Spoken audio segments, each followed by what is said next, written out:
GMTradio.com. It is Houston Jams Live. Miss B in the building. We have Justice4Jada, the campaign going on right now. As all of you who are tuning in right now know, Jada was here a few weeks ago and actually spoke out and kind of tell us a little bit about what she had going on, how she felt, and what was happening for her right now.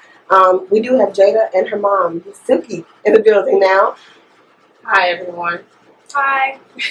That was Jada. Say it again, Jada. Hi.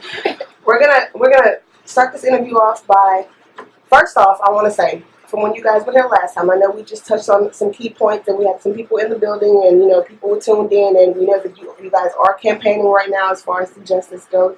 We want to thank you, Jada, for taking, to just being strong enough to speak out on everything that happened that night.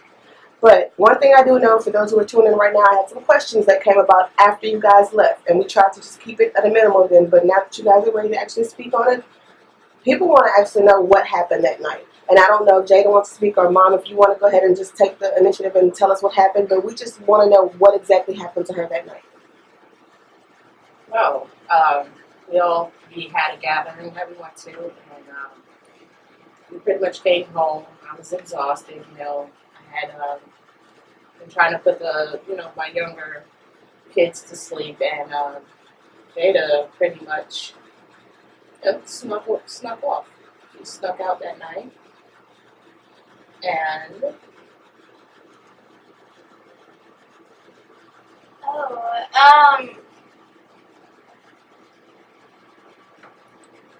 you know what, Jada? I'm sorry. I apologize. She is in the process of healing. And that's okay. That's okay. We understand that. So, Mom, if you want to just tell us what happened, I mean, we don't have to go. We just want to know what exactly happened that night. Jada was pretty much drugged and raped. She doesn't remember because she was drugged. So, right. Yeah. When she showed me the picture that was surfacing via online, we went ahead immediately and pressed charges to the police department. So basically, she snuck out the house after you came in, you were asleep, and then she went to a party, and someone just drugged her. Well, her friends actually came over to the house, and okay. Jada couldn't go nowhere pretty much. So she was, they hung out in the garage, and like I said again, I was exhausted, and I had to put my younger kids to sleep. Yeah, pretty much they were hanging out in the garage. That's what I can recall, and they pretty much all took off. Okay, and then I know from the party, someone took a photo. Yeah, they took several photos. Okay. They took videos and pretty much posted them via online on social media. So they went viral on social media. Yeah. Okay. What I want to ask is, you as a mother, I know this is the first time you're actually speaking. You were here when Jada was here, and you kind of just sat back and let her say what she could say, what she was comfortable with saying, and I know you had a spokesperson here with you, but the first time you're speaking out, I just want you to tell people that are tuned in right now, how does this make you feel? Well, I'm going to start off with, it took me a while to come about and speak because I was so angry. And to be honest, I was angry at God because I felt like, why is this happening to me? In my job that I did for over 6 years, I was pretty much helping students walk across the stage, help them graduate, make a better life for themselves, and change lives. So to me, it was more or less like, God, what's up? I help. Why is this happening to me and my family? Why we don't deserve this? Like, I just don't get it. But just me being a live advocate in bringing awareness to sexual, violence and cyberbullying, I just woke up and I felt so much inspired. We went on different tours. Well, not tours, but we went to different events. Right. We went to Austin this week in the what was that? The Capitol. We went for the cyberbullying law. Right. So we got a chance to participate in that. That was very inspiring because we saw where people were trying to pass the bill to stop the cyberbullying. We also went to D.C. where we met up with other moms and girls around the world who's actually been sexually assaulted as well. So that went well, and it was all good to see inspiring ladies stand up and speak out. And I want to go back a little bit. We're going to come back to the cyberbullying, but as a mother myself, I kind of know I can't relate to the sexual violence part, but I mean I lost my first daughter at 6 weeks old, and I don't understand, like, she was in my arms literally, picked her up, just gone, and so I understand the questioning of God, and why me, why this happened to me, why is my family going through this? I totally can relate to that part. It's so much that's going on, and I have to applaud Jada, because I mean it takes a lot to be able to stand up and deal with all this sometimes, and even if she's not speaking right now, I really feel like I want to say this around her mom right now, but it's hard to just speak on something like that happening. It's hard to deal with people and seeing people every day, and people knowing who you are, and oh, this is her, and then you get the negativity, you get the ones who talk crazy and say crazy things, and I mean that's touching on the cyberbullying. I mean, just in the last week I saw two people who were actually dead because of this. Yeah. Because of Facebook, Instagram, Twitter, just crazy things that were said. And I know it has to be real difficult to just deal with that situation. I mean, as a mother, had to look at those photos yourself. Look at the video. I was so angry, to be honest. I just couldn't believe that someone would do something that was just so ugly. Right. Like, right. Why? Where's your morals? Where's your values? Like, why would you do something like that? And with that, just going through all that you went through right now, and to see you guys turn into a positive means a lot. I know you're working on some campaigning and maybe trying to make some things happen, some positive things. Jada, I just want to ask you one quick question. The school situation right now, you're homeschooled, right? Yeah, I'm homeschooled till senior year. Okay, and that's next year, right? Yes. Okay, so your class in 2016. Yep. Okay, so you're gonna go back to school next year. Mm-hmm. Do you think you're ready? Yeah, I'm going to go back to this school. Okay. Going through a healing process right now. Yeah.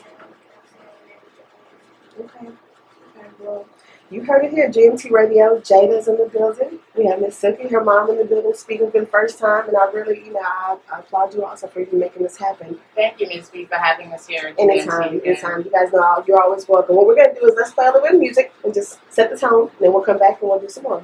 Is that okay? Okay. GMTradio.com.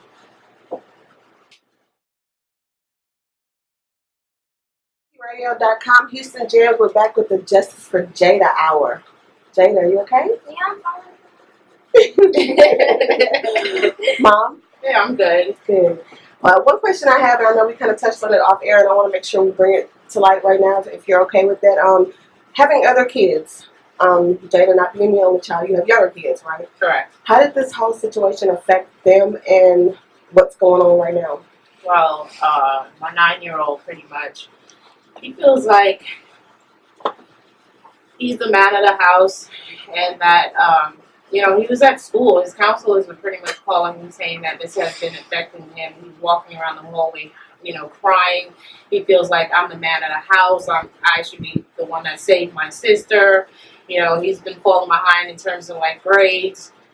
He'll do homework at home. He wasn't turning it in because he was so angry and hurt, and I didn't understand all that. And so I had the counselors reach out to me, where he's actually doing therapy now. He's with a boys group at school to kind of talk about the situation and heal as well.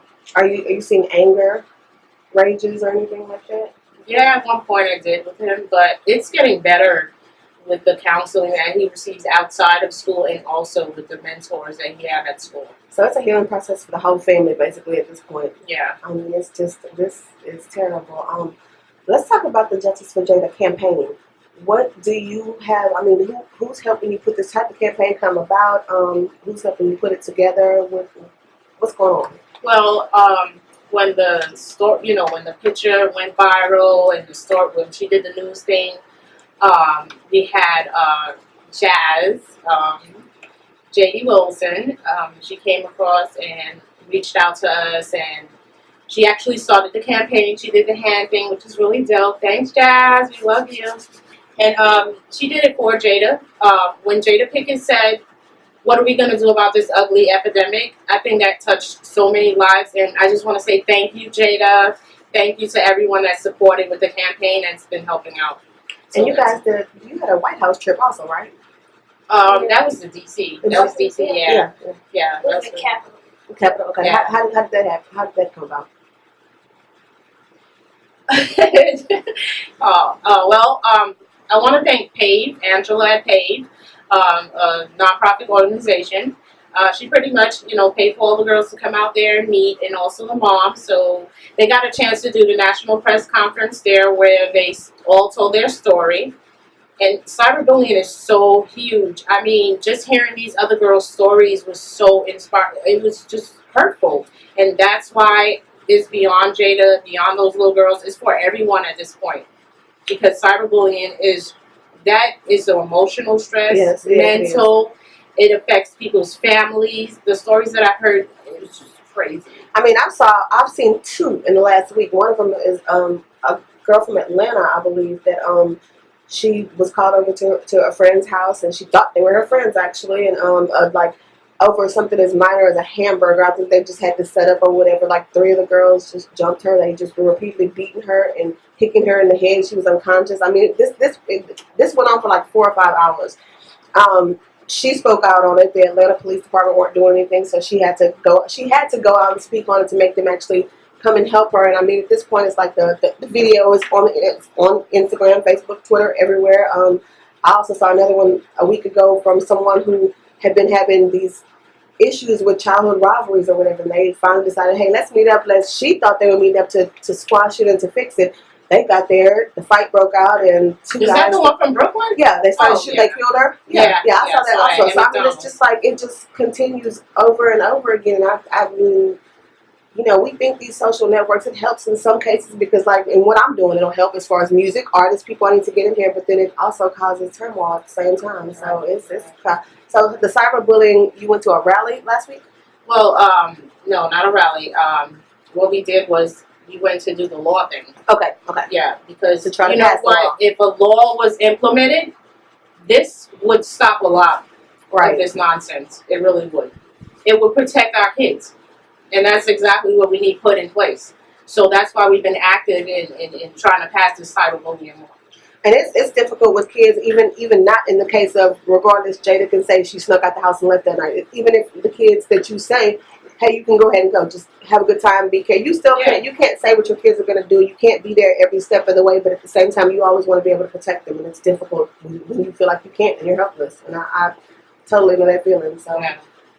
The campaign itself, I know you're working on a few events. You want to touch on those real quick? Oh, yeah, cool. We're doing a walk at the end of the summer.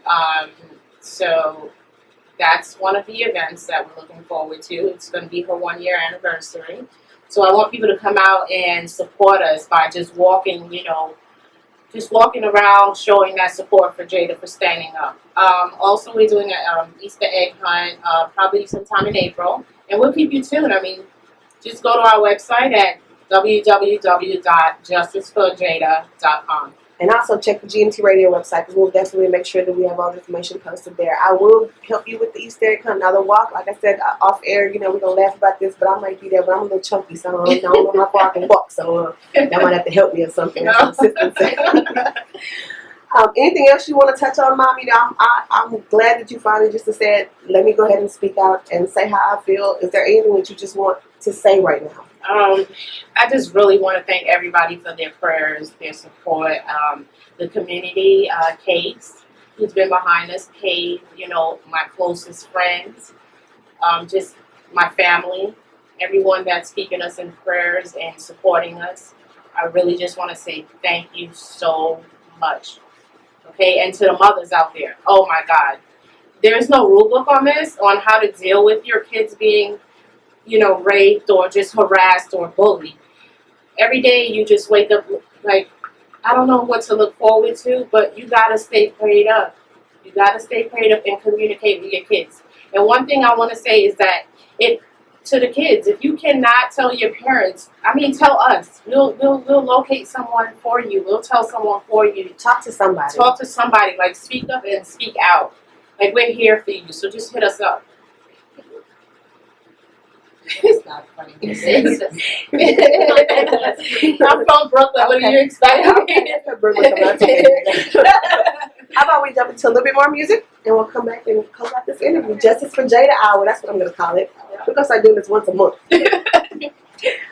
GMTradio.com. Check out the website and follow us on all social media at GMT Radio. GMTradio.com, Houston Jams, Justice for Jada hour with Jada and Mom, Silky. Shout out to everybody that's tuned in right now and actually listening to this interview. Just a recap of what we had a few weeks ago when Jada was here. We got Mom to speak out today, and it was a good look. One thing I want to touch on and ask real quick, what do you think needs to happen right now for our kids? I mean, there's no way you can stop. I mean, I hate to even say it this way. There's no way you can stop the evil inside of another person as far as if they choose rape, killing someone, whatever. You can't control the next person. But what do you think needs to happen as far as our kids? I think the kids need to be educated. I believe it's something called Title 19, where they put the classes in the schools. Not the younger ones so much, but maybe middle school, right? Yeah, right. Because it is in college. They do have people come and talk to them. So maybe if we could implement that and get that in our schools to educate our kids. Hey, you can't do that because that affects people emotionally and mentally. We have so many people killing themselves, taking their own lives. That's not fair. I mean, just awareness in schools, basically. Yeah. I mean, that's something I think we need to look at. Even here at GMT Radio, maybe we're just trying to put some stuff together. I know tomorrow, I'm going to touch on tomorrow before we close. I know tomorrow we're going to be at the Teen Summit tomorrow. Jada will be there. It's 10 to 4 at the D-Spot Community Center on Bissonnette. You guys need to go to the youth platform. .org. As far as registering to make sure you're there tomorrow. GMT Radio will have a live remote broadcast from there. Again, like I said, Jada will be there. We have a few people I know that are we have Soraya Tiana from Empire is actually going to be one of the guest hosts. Del Beezy is an artist that I've worked with real closely. He's going to be out there. And just himself, Del Beezy just went through something just a few weeks ago. Actually, he was coming home from a studio session with Paul Wall and pulled into the driveway. Somebody pulled in behind him, tried to rob him, tried to force him and his family into the house at gunpoint, and he fought back. He was in the hospital for a couple weeks. I mean, really messed up, but I mean, he did what he had to do to save his family. So, I mean, and that went viral also. That's just how crazy it was. It's like, it's not even just the kids. It's just the society today. So we need to just, like you said, awareness, educate our kids. If anybody wants to help the campaign. And before we go any further, what I'm going to speak on is I know that we did have Visionary TV had a conversation right here. They decided they want to donate $100 towards the fund. So we're going to go ahead and take care of that while you guys are here. But anybody else who wants to help out, donate, even if it's just time. If they want to just, participate in whatever you're doing, how do they contact you? Well, our contact information is pretty much our website at www.justice4jada.com, or you can also contact us at our Gmail, justiceforjada.com. Justice4Jada at gmail.com. Correct. Or www.justiceforjada.com. Yeah. That's what it is. You can also hear GMT Radio because, again, as soon as this interview is put together and we get all the footage, we're going to make sure we put this on the website so anybody will make sure you have a place there that you can actually go to and leave contact information, anything that you might want to do. Yeah. So we have the Easter egg hunt that's coming up. Yes. The walk we're going to do at the end of the summer. Yes. We probably need to do a back to school. Oh, yeah. Something for Jada. We should give back. Yeah. Backpacks and stuff. Awesome. We'll work on that together then. How about we want to connect on that one? Yeah. Okay, that was from Jada. Yes. All right. She said something. Justice for Jada. Make sure you guys follow the whole campaign. Be a part of it. Just whatever you can. Make sure you talk to your kids. Talk to your kids. That's what you need to do. Yeah, I agree. What we'll do is we'll jump to some music. You guys want to say anything else before we close out? Justice for Jada. Justice for Jada. That's what we'll say. But we're going to close out right now. Wait for the diamonds. Vibing with the diamonds coming up next. GMTradio.com.